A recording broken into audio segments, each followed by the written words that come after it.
For a year and a half, everyone on Grimwood Plantation believed the 4-pound iron collar locked around Amos Walker's neck was nothing more than a tool of punishment. Master Josiah Grimwood even boasted about it, calling it the most reliable way he had ever found control to define enslaved man. The collar was a brutal thing. Forged iron, 3 inches wide, sealed with a heavy padlock, and fitted with sharp metal prongs that made it impossible for the wearer to lower his head to rest. For 18 months, 36-year-old Amos Walker bore that weight without a single complaint.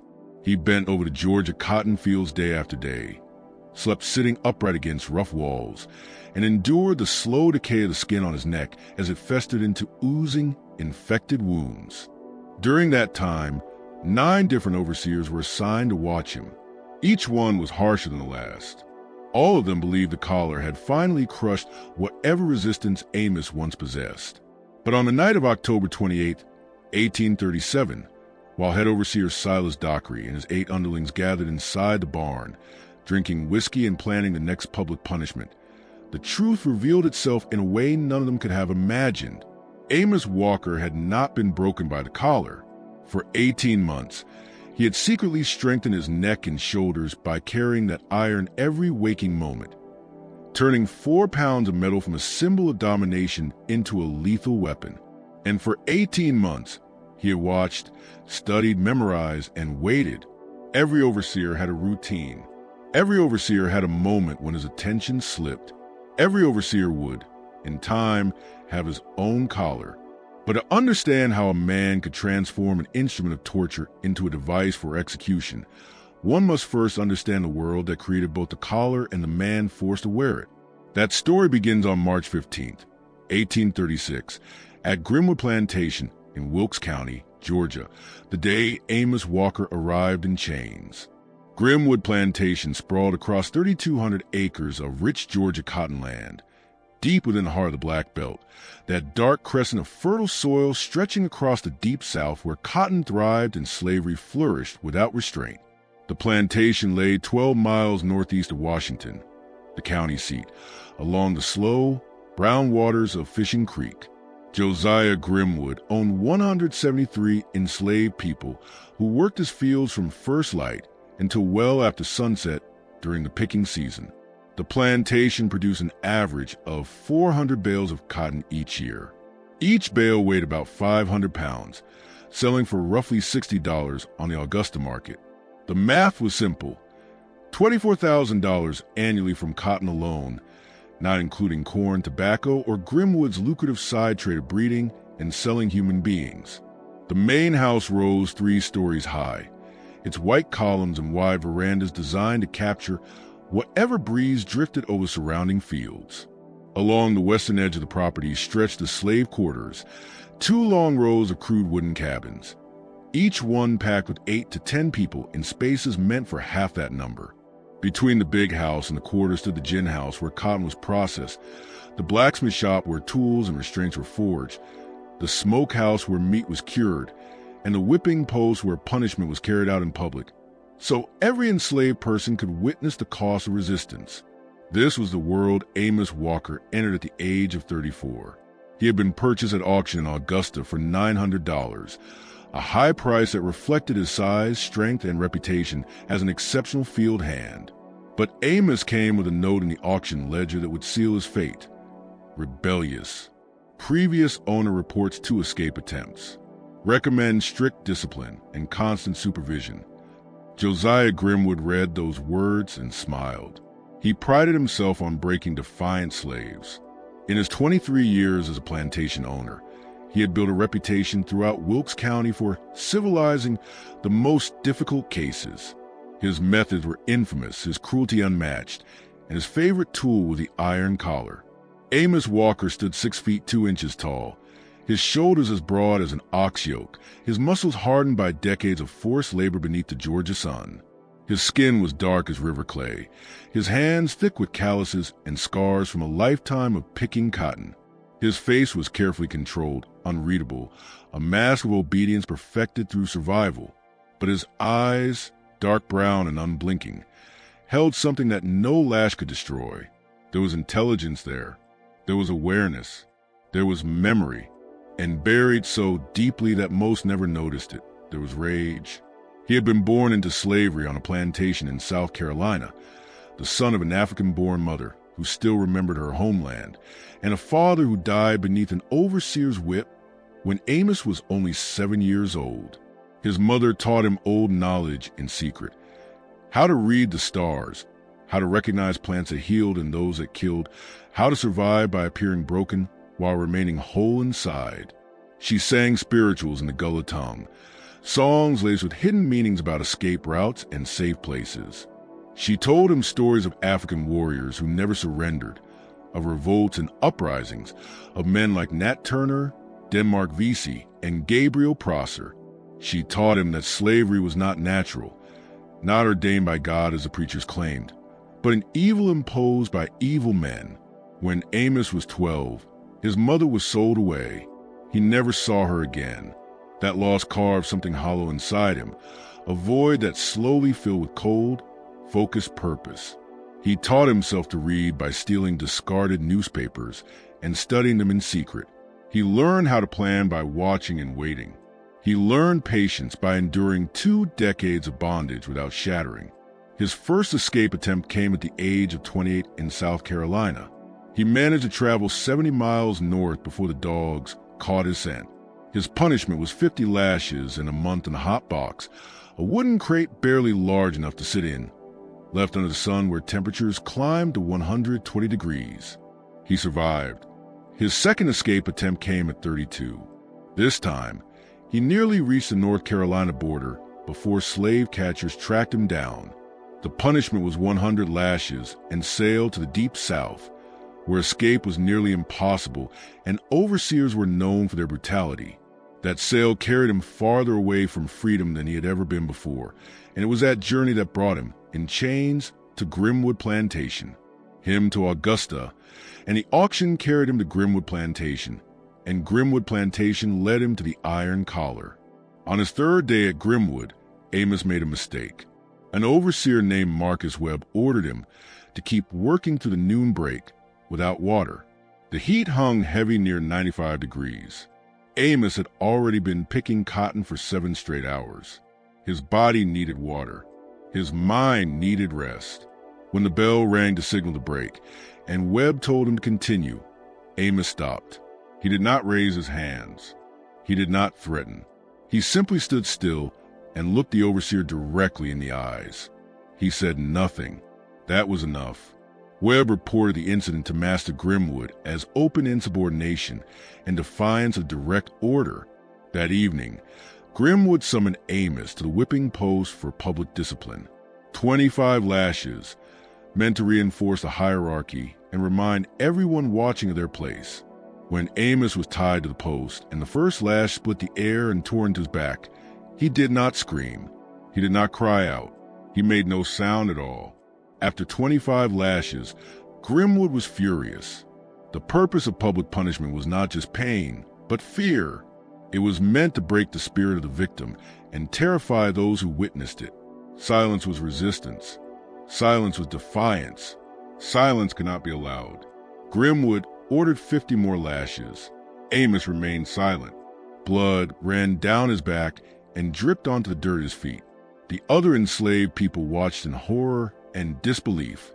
Even the overseers shifted uneasily. 75 lashes would have killed most men, or at least shattered them completely. But Amos Walker remained upright against the post, breathing evenly, his face calm and unreadable. That night, Grimwood made a decision. If the whip could not break this man, another method would be required. He summoned the plantation blacksmith, an enslaved man named Job, who had no choice but to obey. Grimwood commissioned a special device, not a simple neck ring meant to prevent escape, but something far more elaborate and cruel.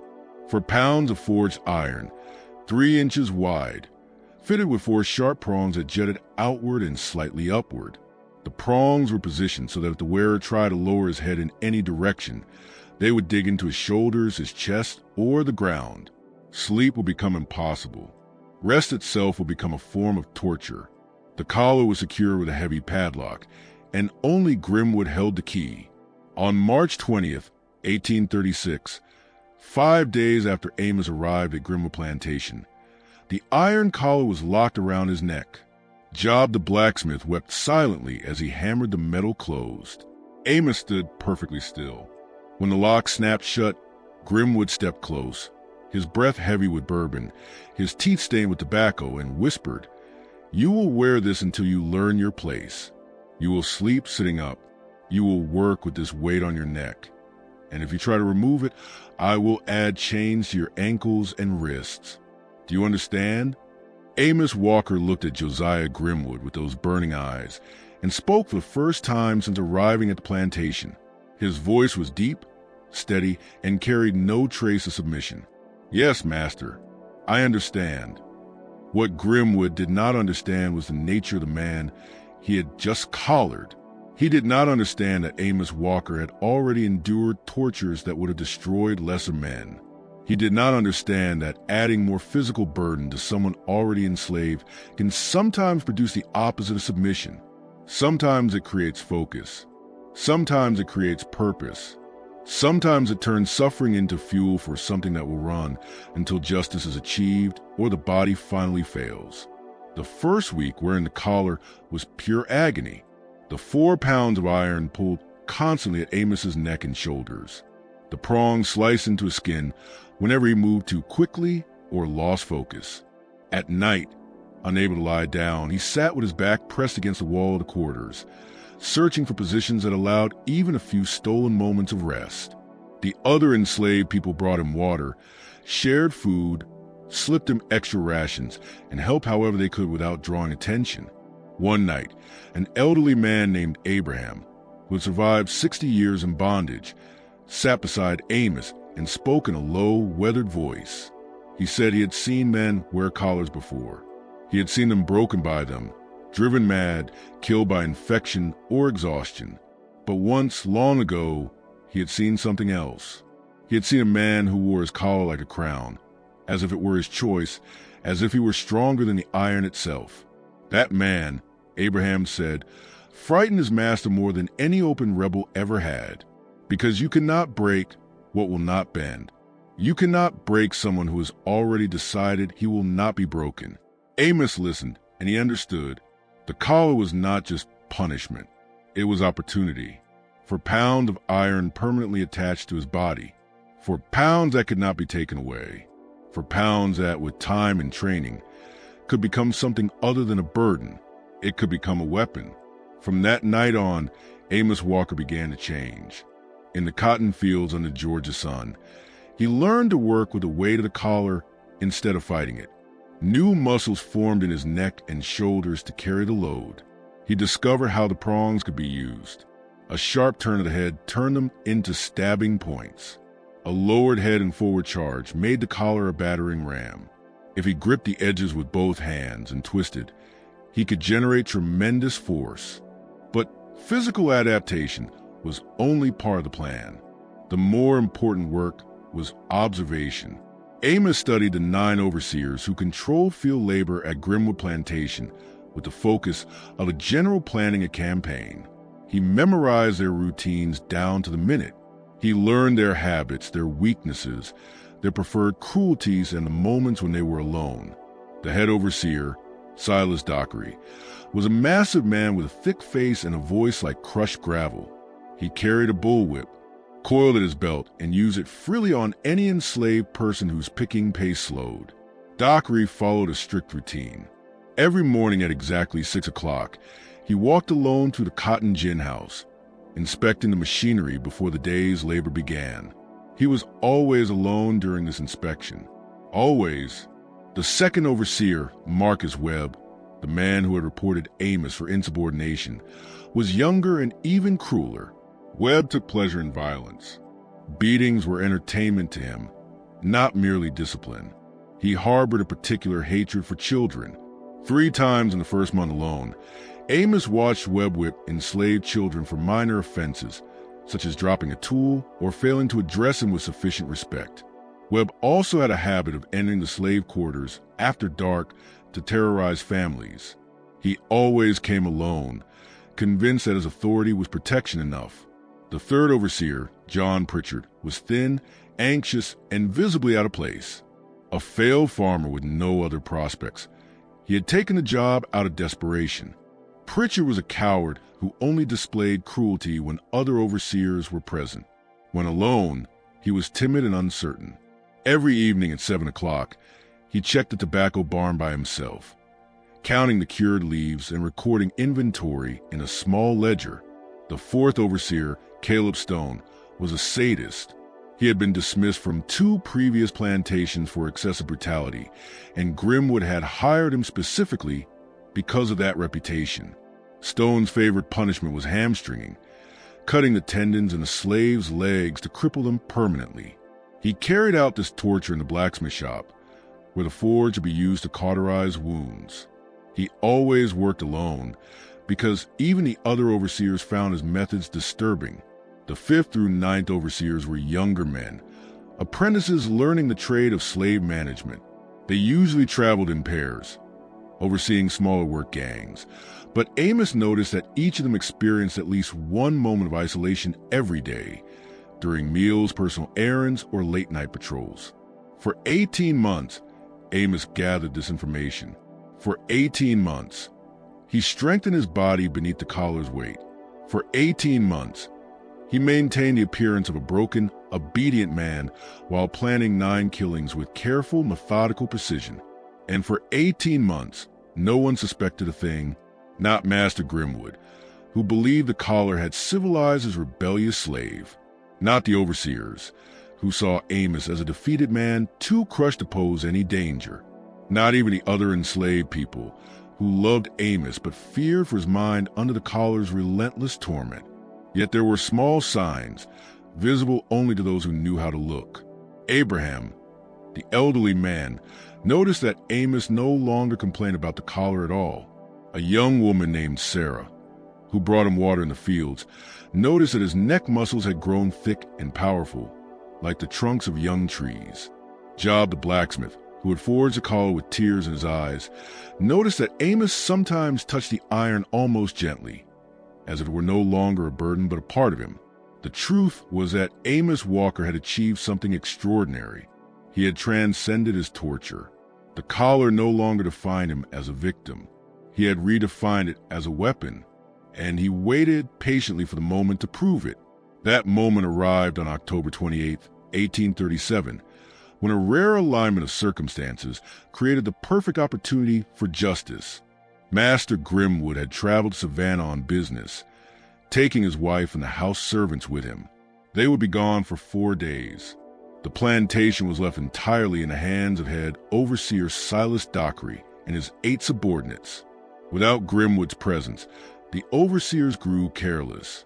That evening, they gathered in the barn to drink whiskey and play cards, laughing as they planned the next morning's discipline session. 5 enslaved people were to be publicly whipped for working too slowly, including a pregnant woman and a 12-year-old boy. Amos heard their plans during the afternoon's labor. He heard Dockery boast that he would personally deliver 50 lashes to the pregnant woman to teach, in his words, breeding women not to use pregnancy as an excuse for laziness. He heard Marcus Webb volunteer to whip the child, saying it was best to break them young before rebellious ideas took root. He heard the others laugh and suggest inventive forms of cruelty. That night, Amos Walker made his decision. Tomorrow would never come for those 9 men. Their reign of terror would end before dawn. Every debt would be paid. Every crime would be answered. And the iron collar, symbol of oppression, instrument of torture, 4-pound reminder of bondage, would become the tool of their execution. At 9 o'clock that evening, after the day's forced labor ended and the enslaved people returned to their quarters, Amos did something he had not done in 18 months. He lay down. He pressed his neck to the ground and allowed the collar's prongs to dig into the earth. The pressure was immense. The pain was overwhelming. But for the first time since the iron had been locked around his neck, Amos Walker rested his head fully against something solid. He closed his eyes. He breathed slowly and deeply.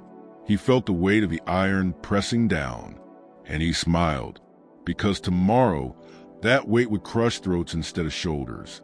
Those prongs would pierce flesh instead of soil. That collar would strangle rather than restrain.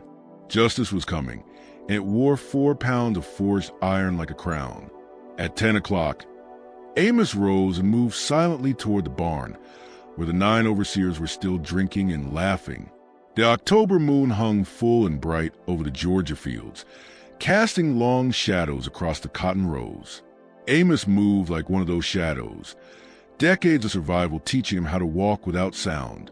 The collar that had once marked him as broken now made him terrifying, a massive figure gliding through moonlight, iron glinting at his throat, purpose radiating from his frame, eyes burning with 18 months of contained rage finally released. The barn doors were partially open. Lantern light flickered inside. Amos could hear their voices clearly. Dockery was telling a story about an enslaved man he had killed years earlier in Alabama, laughing as he described the man's final moments. The others laughed with him. They did not hear Amos approach. They did not hear him stop at the doorway. They did not hear him whisper a prayer his mother had taught him 30 years earlier in the Gullah tongue, a prayer asking the ancestors to witness what he was about to do. And then Amos Walker stepped into the barn. The first to die was Marcus Webb, the man who delighted in whipping children. He was sitting closest to the door, his chair tipped back on 2 legs, a whiskey bottle loose in his hand, still laughing at Dockery's story. He never saw Amos approach. He never had a chance to react. Amos moved with a speed that seemed impossible for a man who had carried 4 pounds of iron on his neck for 18 months. That weight had not weakened him. It had hardened him, sharpened him, made him faster, stronger, and far more dangerous. His right hand shot forward and clamped on the back of Webb's head. His left hand seized the front edge of the iron collar. Then, using the full power of shoulders trained for a year and a half under constant load, Amos drove Webb's throat straight into the rigid iron while pulling the man's head forward at the same time. The result was immediate and horrifying. Webb's windpipe collapsed with a sharp, audible crunch. The hyoid bone shattered. The arteries in his neck were crushed closed. His eyes bulged in shock and terror as air vanished from his lungs. He tried to scream, but all that came out was a wet, choking gurgle. Amos held the pressure for 15 seconds while Webb kicked and clawed helplessly. The other overseers were only just beginning to understand what they were seeing. Alcohol dulled their thoughts as they struggled to process the image of one of their own being strangled by an enslaved man using an iron collar as a weapon. By the time they began to rise from their chairs, Webb was already dead. Amos released him, and the body collapsed to the barn floor, neck bent at an unnatural angle, tongue protruding, face turning dark and purple. "Good God!" someone shouted. Chairs scraped violently. Men scrambled for whatever they could use, whips, clubs, a shotgun leaning against the wall. But Amos was already moving. 18 months of observation had taught him exactly how these men would react. He knew who would go for the gun. He knew who would try to flee. He knew who would freeze in terror. And he had prepared for every possibility. John Pritchard, the nervous coward, bolted for the door. He almost made it. Amos intercepted him less than 3 feet from freedom, grabbing the back of his shirt and whipping him around with such force that Pritchard's feet left the ground. Before he could even cry out, Amos lowered his head and drove the prongs of the iron collar straight into Pritchard's chest. The 4 spikes, designed to deny rest, to cause constant pain, to break the spirit, now tore through cloth, skin, muscle, and bone with brutal efficiency. One prong pierced the right lung. Another punched through the heart. The remaining spikes shattered ribs and ripped through flesh. Pritchard's mouth opened in a soundless scream as he stared down at the iron embedded in his chest. Blood burst from the wounds, hot and pulsing. Amos twisted his head, driving the prongs deeper, and felt the precise instant life left the man's body. He released him, and Pritchard collapsed, the iron pulling free with a sick, sucking sound. 2 men were dead in less than 30 seconds. The remaining 7 overseers descended into panic. Caleb Stone, the sadist who delighted in hamstringing, the man who crippled others for pleasure, finally reached the shotgun. His hand shook as he raised it. He shouted for Amos to stay back, threatening to blow his head off. Amos stopped and stood perfectly still, letting Stone see him clearly in the lantern light, a towering wall of muscle, iron collar gleaming at his throat, blood dripping from its prongs, 2 dead men at his feet. Amos spoke for only the second time in 18 months. His voice was calm, almost conversational. He told Stone he wouldn't shoot. He reminded him that the gun hadn't been cleaned in weeks. He said he had watched Stone check it the day before, seen the foul barrels. It might fire, Amos said, or it might just click. He asked Stone if he was willing to gamble his life on it. Stone's eyes widened. His finger trembled on the trigger. The other overseers watched, caught between desperate hope and absolute terror. Amos took a single step forward. Stone pulled the trigger. Click. The hammer fell on a dead cap. The gun did not fire. In the frozen half-second that followed, Amos charged. He crossed the 12 feet between them in 3 massive strides, lowering his head, the iron collar leading. Stone tried to swing the shotgun like a club, but Amos was faster, stronger, unstoppable. The collar slammed into Stone's face with the force of a sledgehammer. His nose shattered. Teeth exploded from his mouth. His jaw dislocated. Stone flew backward into a support beam and crumpled, barely conscious, blood pouring from a dozen ruined features. But Amos was not finished with Caleb Stone. This was a man who had hamstrung 17 enslaved people during his time at Grimwood. 17 lives permanently destroyed, forced to crawl for the rest of their days. Justice, Amos believed, required balance. He grabbed Stone by the hair and dragged him into the center of the barn so everyone could see. Stone moaned and struggled weakly, his broken face making resistance useless. Amos asked him quietly if he enjoyed cutting tendons, if he enjoyed watching people crawl. He positioned Stone's left leg, bracing it with his knee, gripping the iron collar with both hands. Amos tilted his head and pressed one prong against the back of Stone's ankle, using it like a blade. The iron was not sharp. It was thick and blunt, which made what followed even worse. Amos dragged the prong across skin, through muscle, sawing slowly into the tendon with the full weight of the collar and his own strength. Stone's screams filled the barn. It took nearly a full minute. When the Achilles tendon finally snapped with a wet, popping sound, Stone's foot went limp. Amos repeated the process on the other leg. By the time he finished, Stone had passed out from pain. Amos left him alive but ruined, bleeding on the barn floor, condemned to live exactly as he had forced others to live. 3 overseers down. 6 remained. The others rushed Amos together in a desperate, coordinated attack. For a moment, it nearly succeeded. Young Daniel Fletcher slammed into Amos from behind, locking his arms around his torso.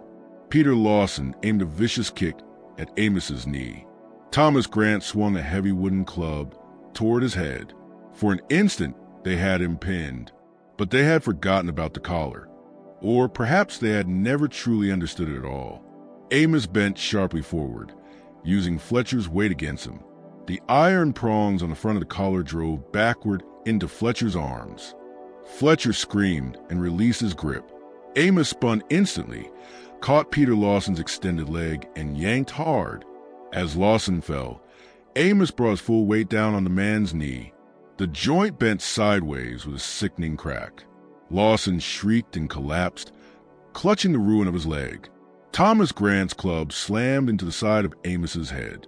It was a solid, punishing blow, one that would have dropped most men where they stood. Blood poured from a gash above Amos's eye. For a brief moment, his vision blurred and the world tilted. But pain was an old companion. Pain had walked beside him for 18 months. Pain meant nothing now. Amos shook his head, clearing his sight, and turned toward Grant. Grant swung the club again. Amos caught it with his left hand, stopping the blow dead in its path.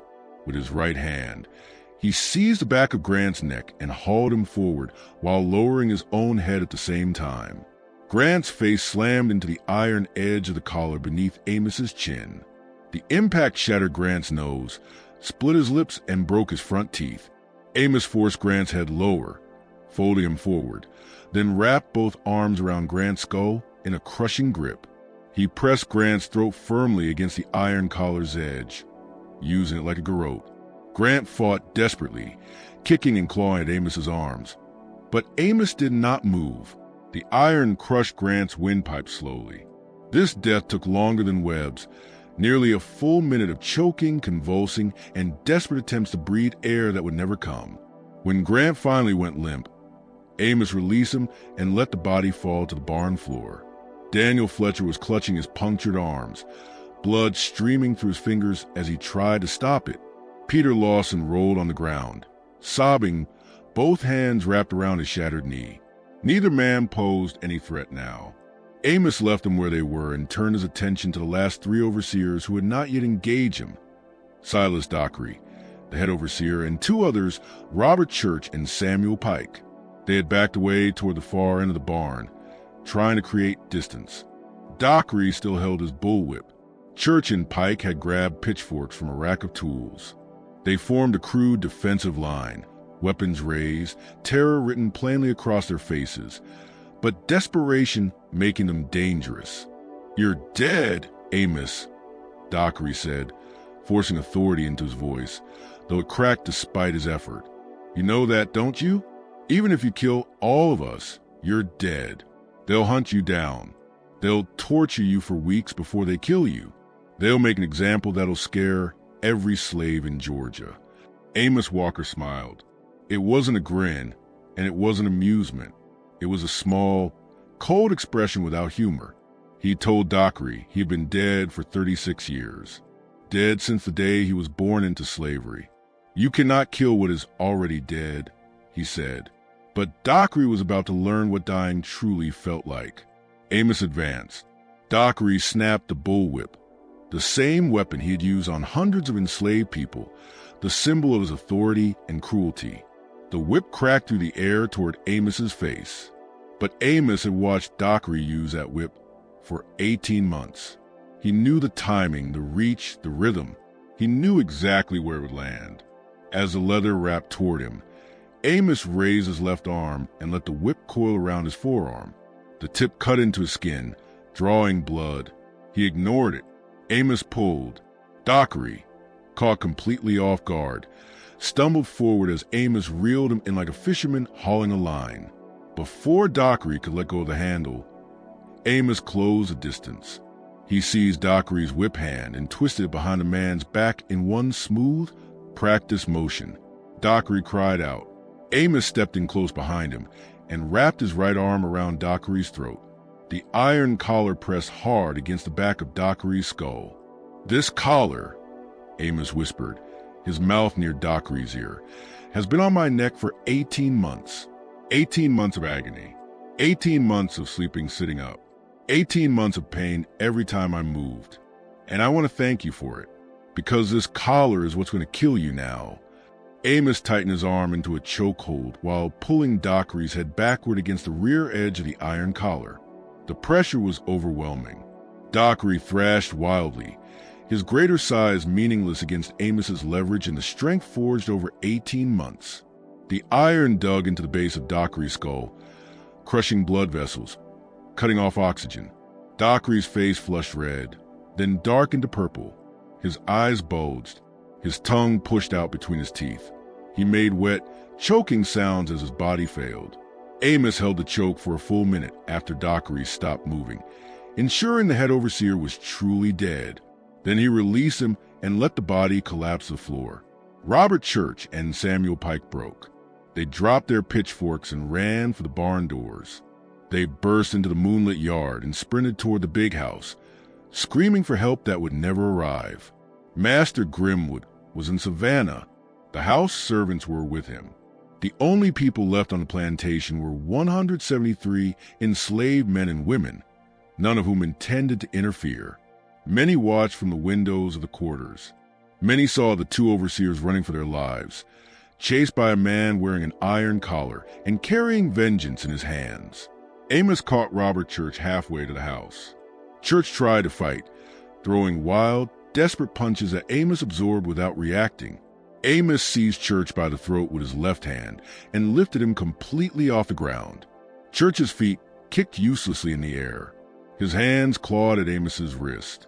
His face changed color as his breath vanished. Then Amos brought his right hand up, gripped the front edge of the iron collar, and drove it into Church's throat with savage force. The trachea collapsed. The bones in the neck cracked. Church's body went limp. Amos dropped him into the dirt. Samuel Pike reached the porch of the big house. He clawed at the locked front door, pounding and screaming even though he knew no one was inside. He heard footsteps behind him.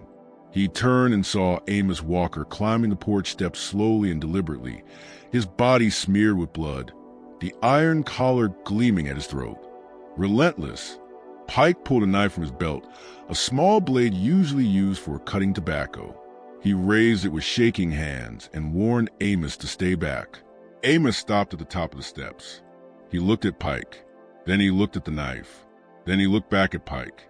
He told him the knife didn't scare him. He said he had carried 4 pounds of iron around his neck for 18 months. He had been whipped, starved, and worked exhaustion every single day.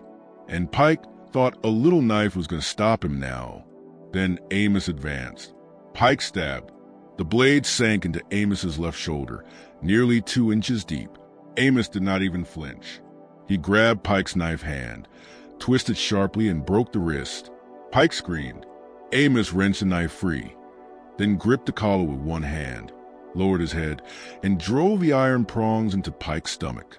All 4 points punched deep into flesh. Amos lifted Pike off the ground, the man's full weight hanging from the collar's prongs buried in his abdomen. Pike's screams dissolved into wet gurgles as internal damage took its toll. Amos held him there for 30 seconds, watching the life drain from Pike's eyes, then let him slide off the iron and collapse onto the porch of the big house. 8 overseers were dead. 1 lay crippled and bleeding in the barn. Amos walked back slowly.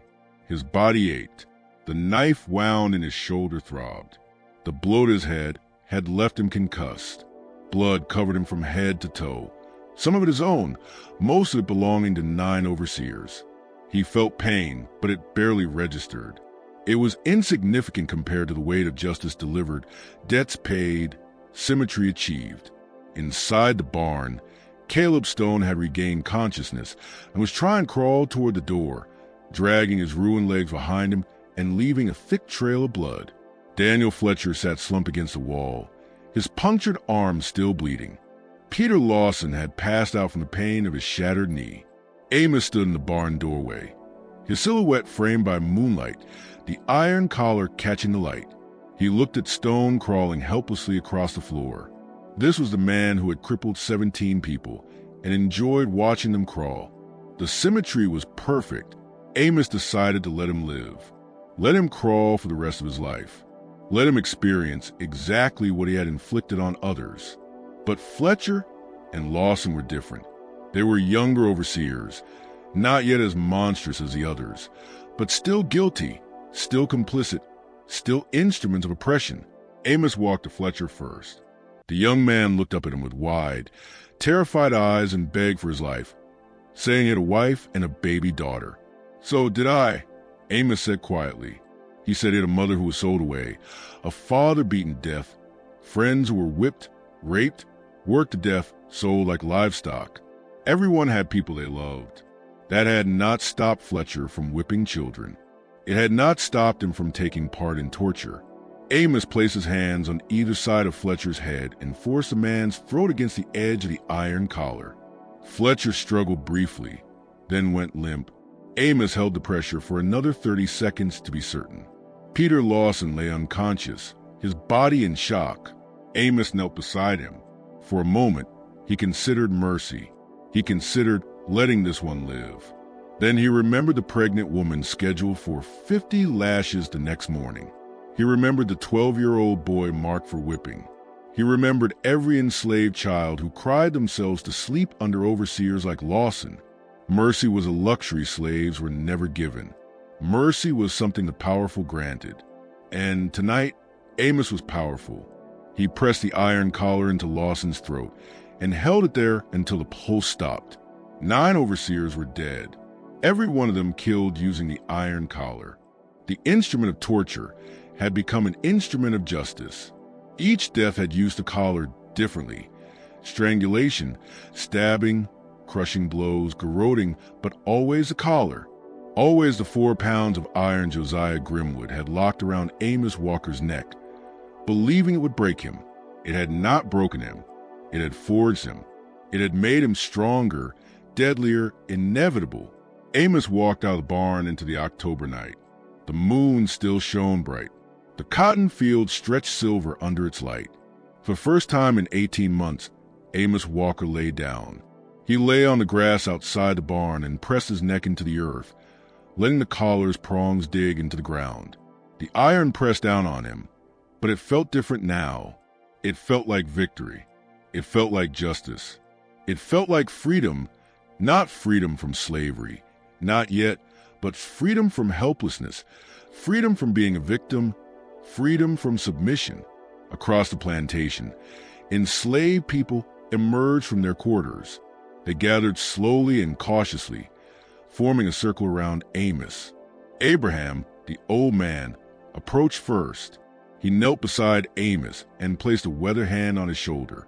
He spoke softly, struggling for words, asking if what Amos had done was wrong. Amos asked the same question, his voice rough with exhaustion. Abraham was silent for a long time. Then he spoke words that would echo through slave communities across Georgia for decades. He said he did not know what was right or wrong anymore. All he knew was that 9 devils had gone to hell that night, and 1 angel of vengeance walked the earth wearing an iron crown. The others moved closer. Sarah brought water and cloth to clean Amos's wounds. Job the blacksmith examined the collar, shaking his head in awe at what it had become. A woman named Ruth began to sing a spiritual, "Go down, Moses," and others joined in. The song rose into the night, carrying across the cotton fields, announcing to anyone listening that something profound had happened at Grimwood Plantation. Amos lay on the ground and listened to the singing. He felt the iron collar against his neck and knew his life was effectively over. Master Grimwood would return in 3 days. Authorities would be called. Posses would form. Bloodhounds would be released. And Amos Walker, a slave who had killed 9 white overseers, a crime punishable by the most brutal execution Georgia law allowed, would be hunted down and made an example of. But in that moment, lying beneath the Georgia stars and listening to songs sung by people who understood his pain, Amos felt something he had not felt in 36 years. Peace. Not happiness. Not joy. Peace. The peace that comes from knowing you fought back. The peace that comes from knowing you refuse to be broken. The peace that comes from choosing your own path, even when that path led straight toward destruction. Amos closed his eyes and slept. For the first time in 18 months, Amos Walker slept lying down. The collar's prongs dug into the grass and soil, carving small divots in the earth, but his head rested flat against the ground. In his dreams, he saw his mother's face, and she was smiling. The discovery came 3 days later, when Master Josiah Grimwood returned from Savannah. His carriage rolled up the plantation road, expecting the familiar, orderly scene.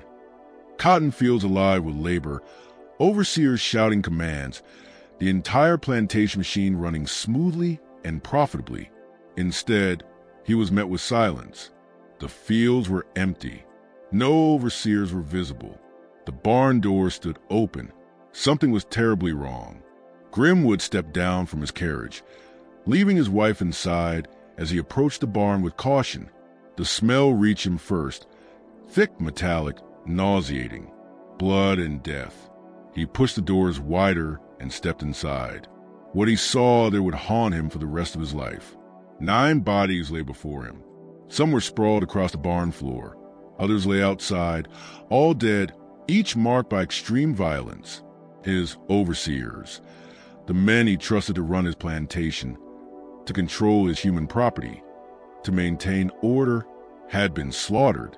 The head overseer, Silas Dockery, lay with his neck twisted unnaturally, tongue protruding, face dark and swollen. Marcus Webb's throat showed crushing injuries. John Pritchard's chest was punctured through. Thomas Grant's face was destroyed. His throat collapsed. The others bore similarly fatal wounds. In the center of the barn, Caleb Stone lay alive but ruined, his Achilles tendon severed, unable to stand, sobbing softly in terror and pain. Grimwood demanded to know what had happened, his voice shaking as he shouted, "Who could have done this?" Stone looked up at him with hollow, haunted eyes and spoke haltingly. He said it was the collar, the iron collar. Amos Walker. He said Amos had used the collar, and that none of them had ever imagined such a thing was possible. Grimwood did not stay to hear more. He fled the barn, shouting for his driver to get the sheriff, to get the militia, to get everyone immediately. But as he turned toward the slave quarters, he stopped cold.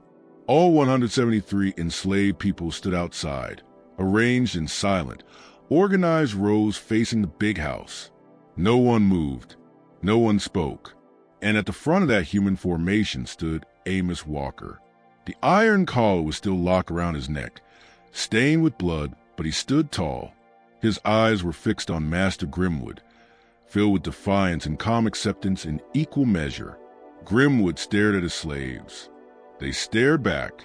The air vibrated with tension, with possibility, with a question that had haunted American slavery since its beginning.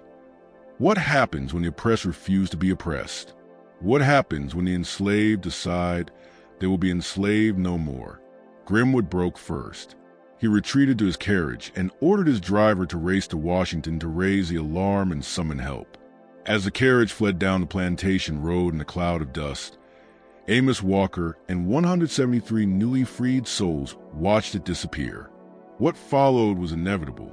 The sheriff arrived with 20 armed men. The Georgia militia was summoned, 60 soldiers armed with rifles and bayonets.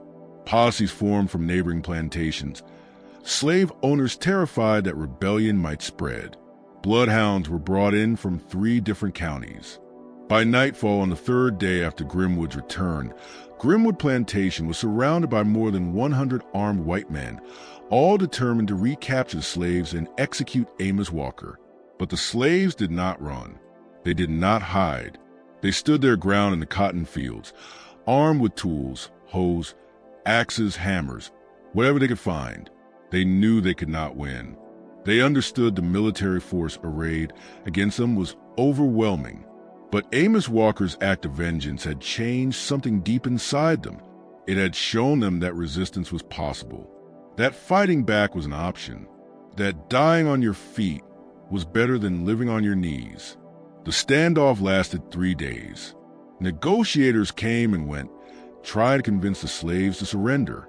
Preachers quoted scripture about obedience. The sheriff promised lenient treatment if they would give up Amos Walker. Every offer was refused. The slaves sent their own message in return. They said they would not return to bondage. They would not surrender their brother. If they wanted him, they would have to come and take him, and they would fight. On the evening of the 3rd day, orders arrived from Georgia's governor. There would be no more negotiation. Force was authorized. The slaves were to be recaptured. Amos Walker was to be executed publicly, made an example to prevent rebellion across the South. That night, the militia prepared to attack at dawn. But Amos Walker had already made a different plan. As darkness fell, he gathered the enslaved people one final time.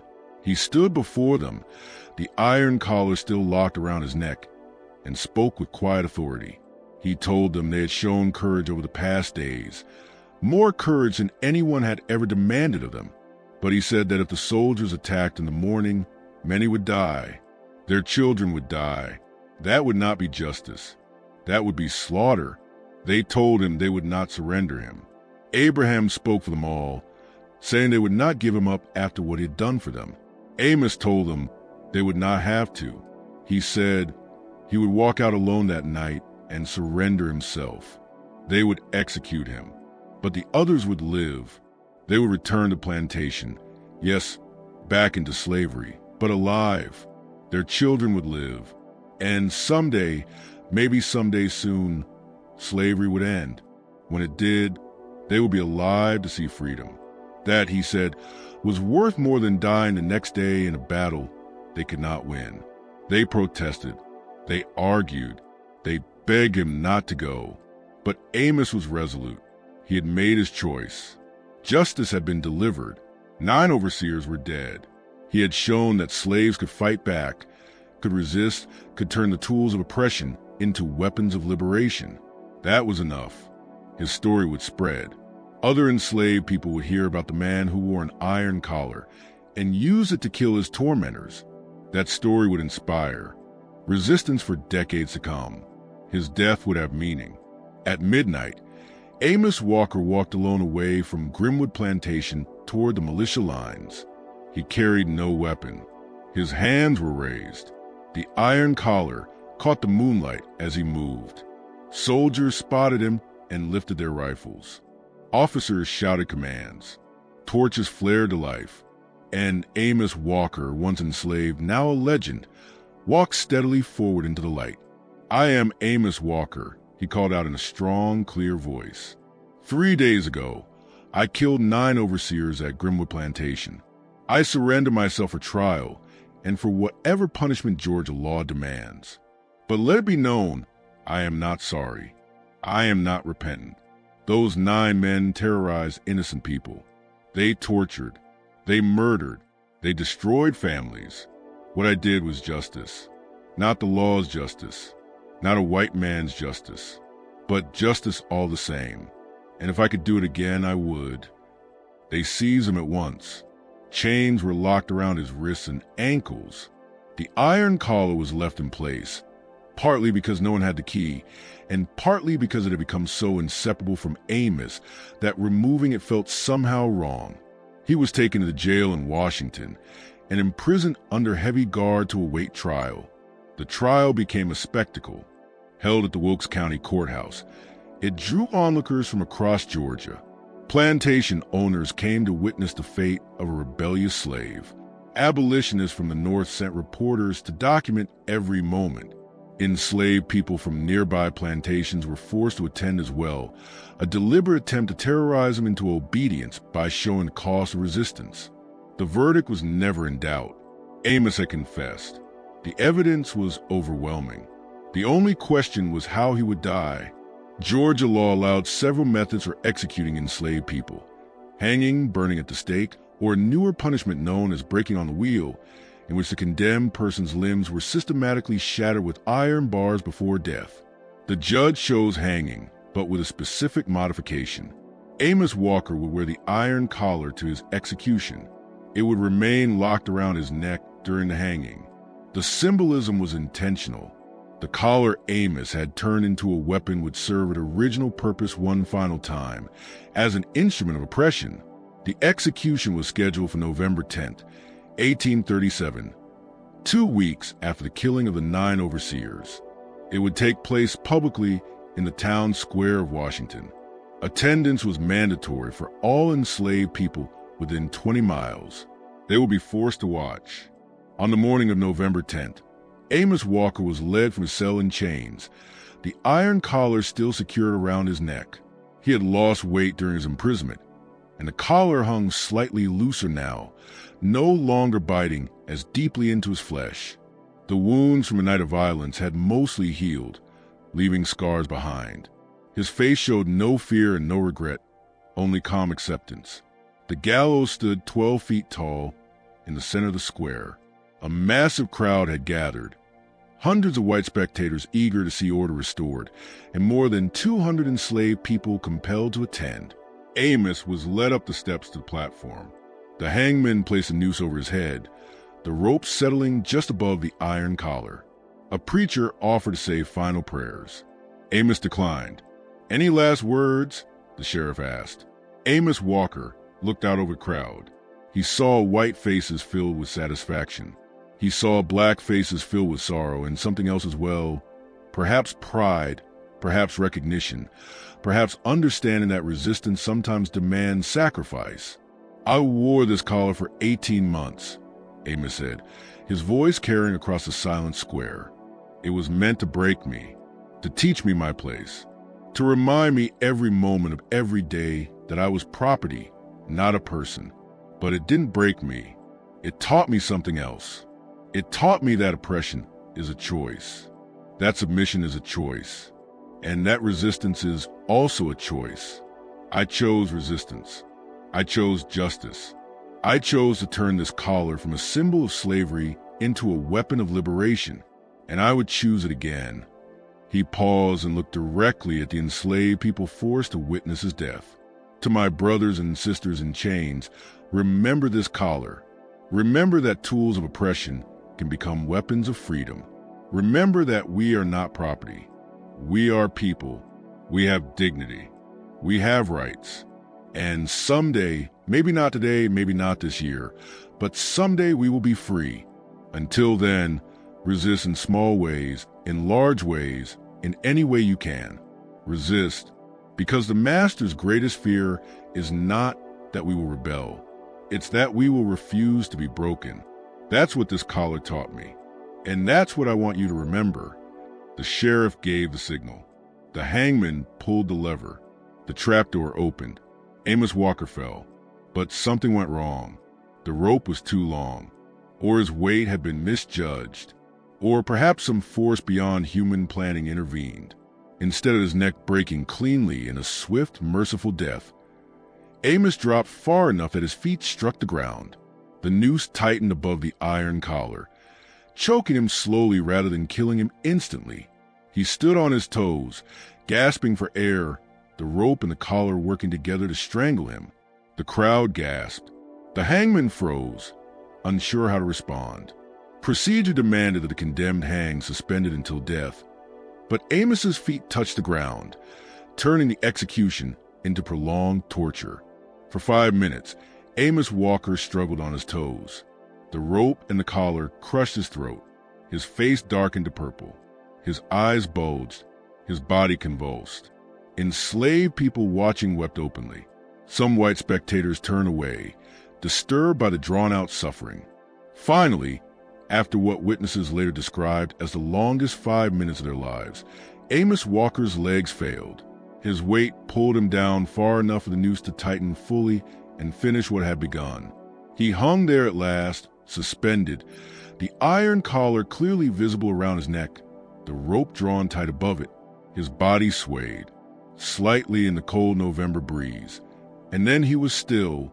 The hangman left the body suspended for 6 hours, as custom demanded, a warning to anyone who might think of rebellion. The enslaved people who were forced to watch were kept standing in the square for all 6 hours, their eyes fixed on Amos Walker's body. The iron collar still locked around his lifeless neck. The symbol that had defined his final 18 months remained with him even in death. But something unexpected happened during those 6 hours.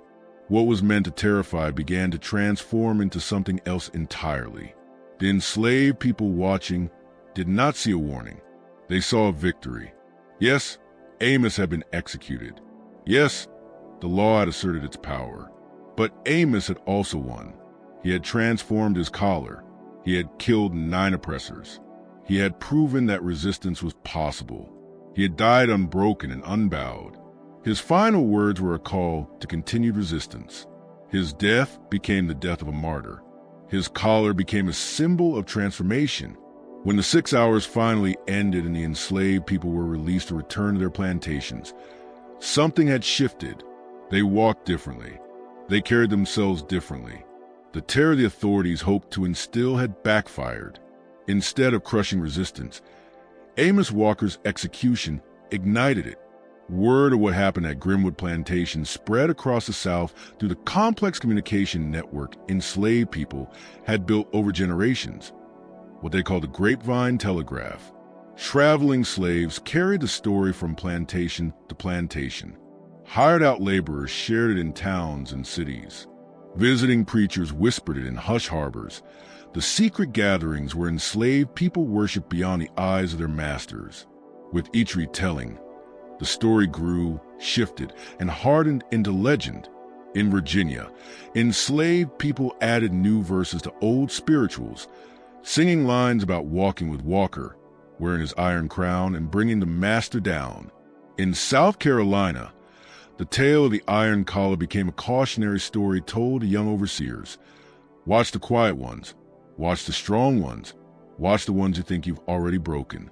In Alabama, an enslaved man named Benjamin led a revolt that killed 2 overseers, openly citing Amos Walker as his inspiration. In Louisiana, a group of escaped slaves formed a maroon community and named themselves the Iron Collars. Master Josiah Grimm would never recover from what happened on his plantation. Within a year, he sold Grimwood Plantation, unable to live with the memory of those events. The iron collar Amos Walker wore became an object of dark fascination. Some claim Grimwood kept it as a grim reminder. Others said it was melted down and reforged into tools. The truth is, no one knows. The collar vanished into history, leaving only its legend behind.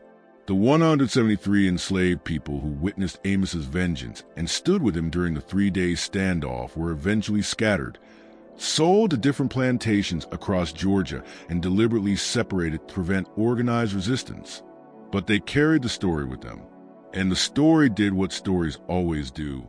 It survived. It spread. It transformed. It inspired. For more than a century, historians largely ignored the Grimwood Plantation incident. Official records are sparse. Court documents noting the trial and execution, newspaper articles dismissing it as a quickly suppressed Negro uprising, plantation records documenting the sale of the property. No one wanted to give Amos Walker's story prominence. To do so would have meant acknowledging that enslaved people were capable of strategic resistance, of turning oppression into liberation, of winning even in defeat. But within enslaved communities, the story never died. It was passed down through generations, whispered in secrecy, preserved in coded songs and folk tales. After the Civil War, when formerly enslaved people gave testimony about their lives, several mentioned hearing of a man who wore the iron collar and killed 9 devils. In the 20th century, scholars conducting oral history projects recorded interviews with descendants who remembered family stories about Amos Walker. The historical importance of the Grimwood Plantation incident reaches far beyond the 9 deaths. It represents a form of resistance that terrified slaveholders more than open rebellion ever could. Open rebellion could be met with soldiers and crushed by force. But intelligent, patient, strategic resistance, the transformation of tools of oppression into weapons of liberation, was far harder to control. How do you stop a man from turning his collar into a weapon? How do you dominate someone who has decided that death is preferable to submission? The iron collar became a powerful symbol in abolitionist writing and speech. Frederick Douglass, himself an escaped slave and a leading abolitionist voice, referenced the Grimwood incident in several speeches, noting that they put iron on black necks to weigh them down, and then wondered why that iron was used to rise up. Harriet Beecher Stowe considered including a character inspired by Amos Walker in Uncle Tom's Cabin, but ultimately decided the violence was too severe for her intended audience. The incident also altered the psychology of slave owners. Insurance rates for plantation overseers rose sharply across Georgia after November 1837. Many plantations reduced their use of iron collars, not out of mercy, but out of fear. Slave codes were tightened. New laws were passed limiting how many overseers could gather in one place, requiring them to remain armed at all times, and mandating that enslaved people wearing restraints be kept under constant supervision. But the most enduring legacy was psychological. Amos Walker's story proved to enslaved people that they were not helpless, that oppression could be resisted, that instruments of torture could be transformed into tools of justice, and that even within a system designed to crush human dignity, dignity could survive and even triumph. His 18 months of patient preparation showed that resistance did not have to be reckless or impulsive. It could be deliberate, calculated, and inevitable. And the story revealed something deeper about the nature of power itself, oppression itself. Josiah Grimwood believed that an iron collar would shatter Amos Walker's spirit. He believed that enough brutality would eventually produce submission. What he failed to understand was a fundamental truth about human nature. Sometimes increasing oppression does not break people. Sometimes it sharpens them.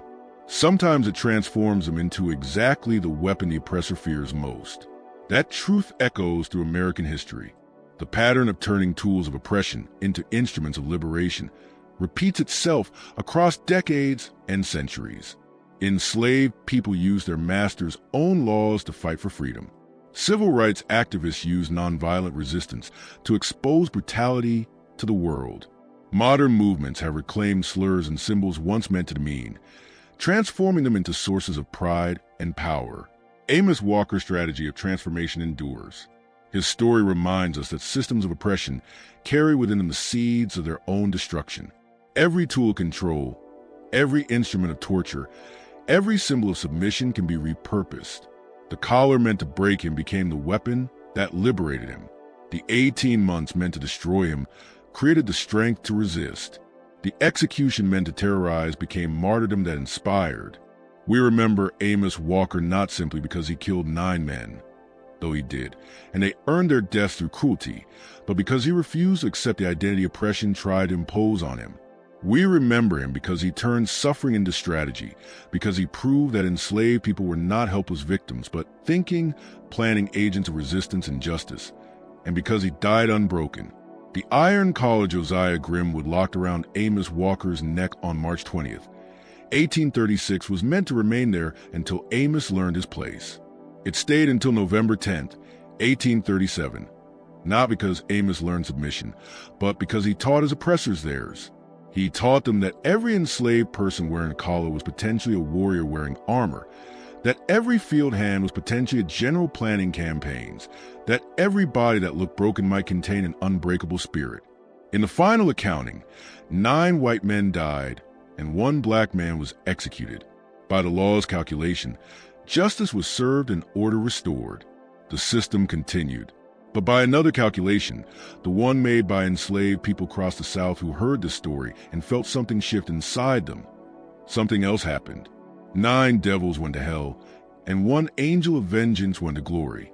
And the iron collar, once a symbol of oppression, was transformed forever into a symbol of resistance. Today, when we face systems of injustice, when we feel crushed by structures designed to diminish us, when we wear metaphorical collars that mark us as less than human, we can remember Amos Walker. We can remember that tools of oppression can be transformed, that patience and strategy can outlast brutality, that resistance is always possible, that dying free is better than living enslaved, and that sometimes what is meant to break us is what ultimately makes us stronger. His final words echo across nearly 2 centuries. Tools of oppression can become weapons of freedom. We are not property. We are people. We have dignity. We have rights. Resist. The iron collar was meant to be his prison. He made it his crown. And in doing so, he showed everyone living under oppression that transformation is possible, resistance is viable, and freedom, no matter the cost, is worth fighting for. Remember Amos Walker. Remember the iron collar. Remember that what is meant to break you can make you stronger. Remember that justice delayed is not justice denied if you are willing to be patient, strategic, and relentless in pursuing it. Remember that even in the darkest moments of oppression, the human spirit cannot be fully crushed. It bends, it adapts, it transforms, and sometimes it strikes back. 9 overseers learned that lesson on October 28, 1837. Georgia learned it during the trial and execution. The South learned it as the story spread and inspired other acts of resistance. And we can learn it today. Oppression is not inevitable. Submission is not required. And the tools meant to control us can become the weapons of our liberation. This is a legacy of Amos Walker, the man who wore an iron collar for 18 months and used it to kill 9 men. This is the story Georgia tried to bury and could not. This is the truth slavery tried to crush and failed to destroy. Amos Walker transformed torture into triumph, a collar into a crown, death into martyrdom, and execution into inspiration. And that transformation, the refusal to be broken, the commitment to resistance, the willingness to die rather than submit, was the true terror slaveholders feared. Not the 9 dead overseers, but the thousands of enslaved people who heard this story and realized they too could turn their collars into crowns. If you found this story powerful, if it moved you or shifted your perspective on resistance and justice, consider subscribing to this channel, sharing the video with others who need to hear these untold stories, and leaving a comment below. What lessons do you take from Amos Walker's story? How can his example of transforming oppression into resistance be applied to modern struggles for justice? Let's continue the conversation, and let's never forget those like Amos Walker, who refused to be broken and showed us that freedom is always worth fighting for. Before we go, a special thank you to our Gold Club members Terry Bailey, Angela Taylor, and Cassandra Michelle Johnson for helping make this content possible. Your support keeps these important stories alive. If you'd like to join them in supporting the channel, check out the membership options below. Thank you for watching, and I'll see you in the next story. Want access to new content? Become a Gold Club member today and unlock early releases, exclusive stories, and special updates available only to members.